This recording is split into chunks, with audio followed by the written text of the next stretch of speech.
ගුලෝ භික්ඛවේ ලෝකේ uppajjamaano uppajjati ආචාර්ය මනුස්සෝ.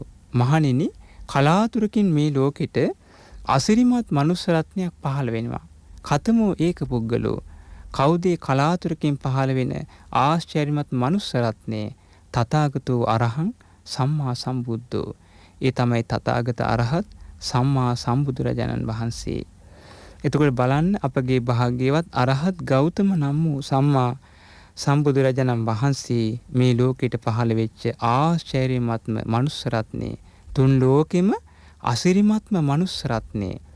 ඒහා සමාන අසිරිමත් මනුස්ස රත්නයක් මේ තුන් ලෝකෙම වෙන කොහෙවත් නැහැ.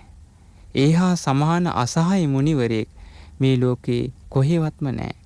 බුදුරජාණන් වහන්සේ ඒකයි වදාළේ, ඒක පුද්ගලෝ භික්ඛවේ ලෝකේ uppajjamaano uppajjati adutiyo.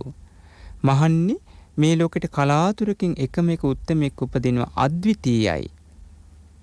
දෙවන්නේක් නැහැ, අසහායෝ, වෙන සහායකෙක් නැහැ. අප්පටිමෝ අප්පටි සමෝ, ඒ වගේ වෙන කෙනෙක් නැහැ. අප්පටි පුද්ගලෝ, වෙන ප්‍රතිපුද්ගලයෙක් නැහැ. අප්පටි භාගෝ, වෙන හවුල්කාරයෙක් නැහැ. අසමෝ, මේ දෙවියන් සහිත, මරුන් සහිත, බඹුන් සහිත, ශ්‍රමණ බ්‍රහ්මණ සහිත ලෝකේ සාමාන්‍ය මේ දෙවි මිනිසුන්ට සමාන වෙන්නේ නැහැ බුදුරජාණන් වහන්සේ. අසම සමෝ, අසම වූ එවැනි වූ බුදු කෙනෙකුට පමණක් සමාන වෙනවා. දීපදානං අග්ගෝ, දෙපා ඇති අයට අග්‍රයි. කතමෝ ඒක පුද්ගලෝ.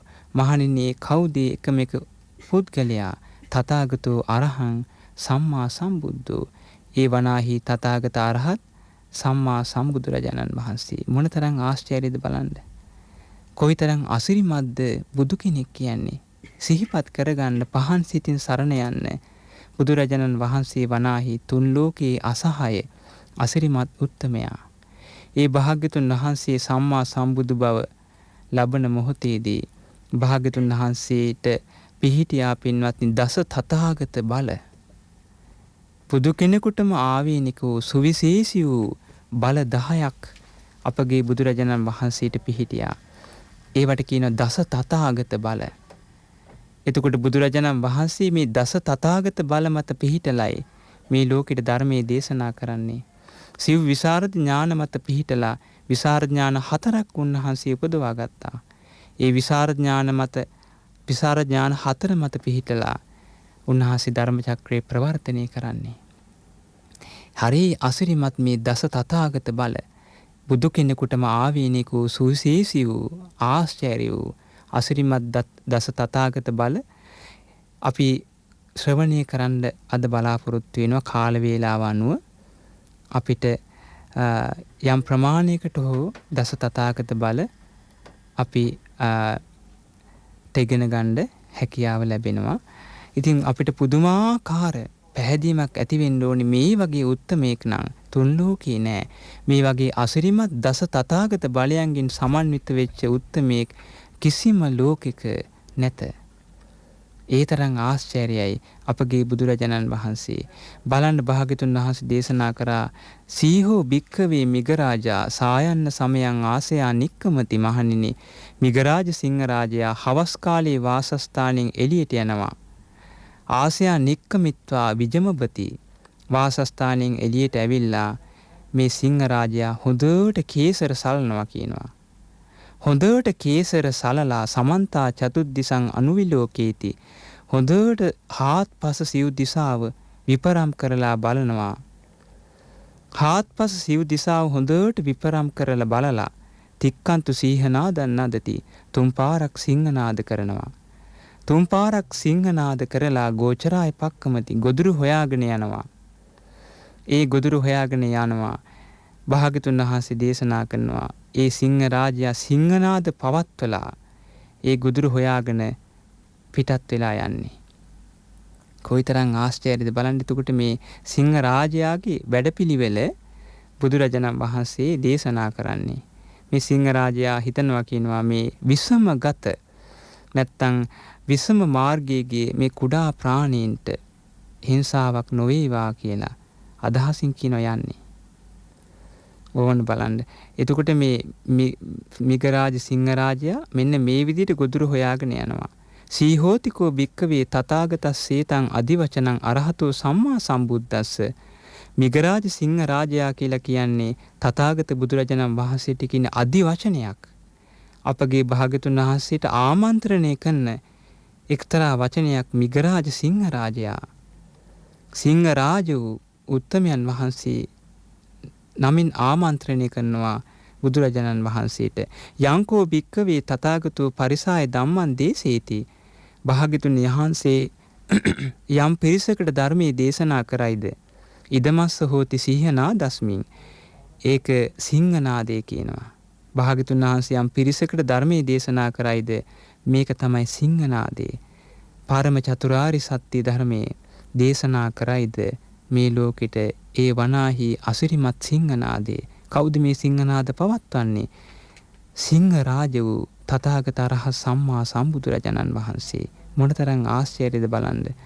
බුදුරජාණන් වහන්සේ වදාලා දස ඉමානි භික්කවේ තථාගතස්ස තථාගත බලානි මහණෙනි. තථාගත බුදුරජාණන් වහන්සේට බල 10ක් තියෙනවා කියනවා.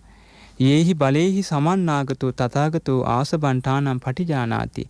මේ බලේ මේ දස බලයන්ට පැමිණිලා භාග්‍යවත් බුදුරජාණන් වහන්සේ ශ්‍රේෂ්ඨයි කියලා මේ ලෝකෙට ප්‍රතිඥා දෙනවා. පරිසාසු සීහනාදන් නදති. පිරිස මැද්දේ සිංහනාද කරනවා.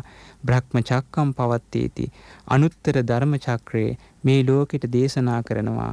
භාග්‍යතුන් වහන්සේ දස බල මත පිහිටලා. එතකොට බලන්න බුදු කෙනෙක් කියන්නේ මොන තරම් අසහාය අසිරිමත් උත්තමේද්ද දස බලයන්ගෙන් සමන්විතයි. බුදුරජාණන් වහන්සේ දේශනා කරනවා ඉද භික්කවේ තථාගතෝ ඨානංච ඨානතෝ අට්ඨානංච අට්ඨානතෝ යතහ භූතං පජානාති. මහණෙනි බුදුරජාණන් වහන්සේ වදාලා මේ ලෝකේ විය හැකි දේ වශයෙන්ම භාගතුන් වහන්සේ අවබෝධ කරා. විය නොහැකි දේ නොවිය හැකි දේ වශයෙන්ම බුදුරජාණන් වහන්සේ අවබෝධ කරා. හරි අසිරිමත් බලන්න. භාගතුන් වහන්සේ දේශනා කරනවා භාගතුන් වහන්සේ වදාරනවා මේක භාගතුන් වහන්සේගේ දස තථාගත බලයක්. යම් බලං ආගම්ම තථාගතෝ ආසබන්ඨානම් පටිජානාති. මේ බලයට පැමිණිලා භාගතුන් වහන්සේ ශ්‍රේෂ්ඨයි කියලා ප්‍රතිඥා දෙනවා. පරිසාසු සීහනාදන් නදති. පිරිස මැද්දේ සිංහනාද කරනවා. බ්‍රහ්ම චක්කම් පවත්තේති. අනුත්තර ධර්ම චක්‍රයේ මේ ලෝකෙට දේශනා කරනවා. ප්‍රවර්තනය කරනවා. මේ දස බල මත දස බලයේ මත පිහිටලා. එතකොට බලන්න භාග්‍යතුන් වහන්සේගේ අසිරිමත් අවබෝධය. ඒක ආශ්චර්යයි. පුදුම සහගතයි. හිතා ගන්න බෑ. භාග්‍යතුන් වහන්සේ තමයි දන්නේ විය හැකි දේ වශයෙන්ම විය නොහැකි දේ නොවිය හැකි දේ වශයෙන්ම ඒ අයුරින්ම දන්නේ භාග්‍යවත් බුදුරජාණන් වහන්සේ. ඒ සා අවබෝධයක් තිබ්බ කෙනෙක් මේ තුන් ලෝකෙම නැහැ. ඒ සම්බුදුරජාණන් වහන්සේට තරම් අවබෝධයක් තිබ්බ වෙන කෙනෙක් මේ තුන් ලෝකෙම නැහැ. උන්වහන්සේ තමයි මේ ලෝකේ සියල්ල දන්නේ. මේ ලෝකේ සියල්ල දන්නේ භාග්‍යවත් බුදුරජාණන් වහන්සේ. අපිට මේ කාල වේලාව වුණු පින්වත්නි මේ දස බල ඒ බල 10ම කතා කරන්න අපිට අවස්ථාවක් ලැබෙන්නේ නැහැ. අපිට ලැබෙන සුළු කාල වේලාවේ අපි බුදුරජාණන් වහන්සේගේ දස බලයන්ගෙන් කීපයක් අපි කතා කරන්න බලාපොරොත්තු වෙනවා. හරි අසිරිමත් අවබෝධයක් මේක. විය හැකි දේ වශයෙන්ම භාගතුන් වහන්සේ දන්නවනේ. විය නොහැකි දේ නොවිය හැකි දේ වශයෙන්ම උන්වහන්සේ දන්නවා. වෙන කිසි කෙනෙකුට මේක හොයාගන්න බෑ. බුදු කෙනෙක් විනා මේ ලෝකේ මේ දේවල් හොයාගත්ත වෙන කිසි කෙනෙක් නෑ පින්වත්නි. බුදුරජාණන් වහන්සේ වදාලා මහණෙනි එක ලෝක ධාතුවක එකවර පෙරපසු නොවි සම්මා සම්බුදුරජාණන් වහන්සේලා දෙනමක් පහළ වෙන්නේ. ඒක තමයි විය නොහැකි දේ සිදුවෙන්නේ නැති දේ. ඒක භාගතුන් වහන්සේ වදාලා එක ලෝක ධාතුවක පෙරපසු නොවි එකවර පහළ වෙන්නේ එක බුදුරජාණන් වහන්සේ නමක් පමණයි. ඒක තමයි විය හැකි දේ. මේවා දන්නේ කවුද? බුදුරජාණන් වහන්සේ. එතකොට භාග්‍යතුන් වහන්සේව මේවා දේශනා නොකරන්න මේ ලෝකේ කවුරුවත් දන්නේ මෙහෙම දෙයක්. බලන්න සම්බුදු නුවණ. බලන්න භාග්‍යතුන් වහන්සේගේ අසිරිමත් ප්‍රඥාව, අසිරිමත් සම්බුදු නුවණ. ඉතින් කල්පනා කරලා බලන්න මේ වගේ ශාස්ත්‍රුන් වහන්සේ නමක් තුන් ලෝකෙම වෙන කොහෙන් හොයන්නද? මේ වගේ අසිරිමත් අවබෝධයක් තිබ්බ, අචින්තනීය අවබෝධයක් තිබ්බ වෙන උත්තමෙක් නැහැ. භාග්‍යතුන් වහන්සේ හැර. දැන් බලන්න. භාග්‍යතුන් වහන්සේ වදාළ මහණෙනි මේ භාග්‍යතුන් වහන්සේ දේශනා කරනවා මේ එකවර සක්විති රජවරු දෙන්නෙක් පහළ වෙන්නේ නැහැ කියනවා. ඒක තමයි සිදු නොවිය හැකි දේ. එකවර පහළ වෙන්නේ එක ලෝක ධාතුවක සක්විති රජ එක්කෙනයි. ඒක තමයි සිදු විය හැකි දේ. සිදු විය හැකි දේ. බලන්න ඒ සියල්ල දන්නේ බුදුරජාණන් වහන්සේ. ඉතින් භාග්‍යතුන් වහන්සේවම පහළ වෙලා මෙහෙම දෙයක් මේ ලෝකේ සිදු වෙනවා කියලා දේශනා කරනවා. දේශනා කරාට පස්සේ තමයි දෙවියන්, බ්‍රහ්මයන්, මනුස්සු, මිනිස්සු ඒ සියලු දෙනා දැනගන්නේ භාග්‍යතුන් වහන්සේ දේශනා කරාට පස්සේ මෙහෙම දෙයක් මේ ලෝකේ තියෙනවා කියලා. බුදුරජාණන් වහන්සේ වදාලා මහණෙනි ස්ත්‍රියක් කවදාවත් සම්මා සම්බුදුරජාණන් වහන්සේ නමක් බවට පත් වෙන්නේ නැහැ. ඒක තමයි සිදුවිය නොහැකි දේ.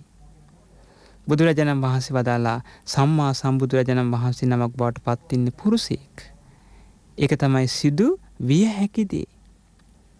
ඒ අයුරින්ම සිද්ධ වෙනවා. භාග්‍යතුන් වහන්සේ යමක් දේශනා කරාද පින්වත්නි, ඒක ඒ අයුරින්ම සිද්ධ වෙනවා. වෙන අයුරකින් සිද්ධ වෙන්නේ නැහැ. ඒ අයුරින්ම සිද්ධ වෙනවා. ඒ භාග්‍යතුන් වහන්සේගේ අවබෝධය බලන්න. භාග්‍යතුන් වහන්සේ දේශනා කරනවා බ්‍රහ්මෙක් වෙන්නේ පුරුෂයෙක්. ඒක තමයි සිදු විය හැකි දේ. ස්ත්‍රියක් කවදාවත් බ්‍රහ්මෙක් වෙන්නේ නැහැ. බ්‍රහ්මෙක් බවට පත් වෙන්නේ නැහැ. ඒක තමයි සිදු විය නොහැකි දේ. සිදු විය නොහැකි දේ. එහෙනම් බ්‍රහ්ම කියන තනතුර දරන්නේ පුරුෂ කෙනෙක්. පුරුෂ කෙනෙක්. ඒ බ්‍රහ්ම කියන තනතුර ස්ත්‍රියක් දරන්නේ නැහැ. ඒක තමයි ලෝකේ සිදු වෙන්නේ නැති දේ. ස්ත්‍රියක් දරන්නේ නැහැ. සිදු වෙන දේ තමයි ඒ බ්‍රහ්ම තනතුර දරන්නේ පුරුෂයෙක්, බ්‍රහ්මයෙක්. භාග්‍යවතුන් වහන්සේ දේශනා කරා සක්‍ර තනතුර ලබන්නේ පුරුෂයෙක්. ඒක තමයි සිදු විය හැකි දේ. ස්ත්‍රියක් කවදාවත් සක්‍ර තනතුර ලබන්නේ නැහැ. සිදු විය නොහැකි දේ. ඕන බලන්න. එතකොට බුදුරජාණන් වහන්සේ තමයි මේ දේවල් දන්නේ. බුදුරජාණන් වහන්සේව මේ දේවල් දන්නේ. භාග්‍යවතුන් වහන්සේ දේශනා කරනවා මහණෙනි මගපල්ලාභී ආර්ය ශ්‍රාවකෙක් අතින් තමාගේ අම්මා ඝාතනය වෙනවා කියන කාරණේ කවදාවත් සිද්ධ වෙන්නේ නැහැ. මගපල්ලාභී ආර්ය ශ්‍රාවකෙක් අතින් තමාගේ මව ඝාතනය වෙනවා කියන කාරණයක් සිද්ධ වෙන්නේ නැහැ. ඒක තමයි සිදුවිය නොහැකි දේ. හැබැයි මහන්නේ පෘථග්ජන කෙනෙක් අතින් තමාගේ මව ඝාතනය වෙනවා කියන කාරණේ සිදුවිය හැකි දෙයක්. මේවා දන්නේ කවුද? බුදුරජාණන් වහන්සේ. පෘථග්ජන කෙනෙක් අතින් තමාගේ අම්මා ඝාතනය වෙනවා කියන කාරණේ සිදුවිය හැකි දෙයක්. සිදුවිය හැකි දෙයක්. මේවා බුදුරජාණන් වහන්සේ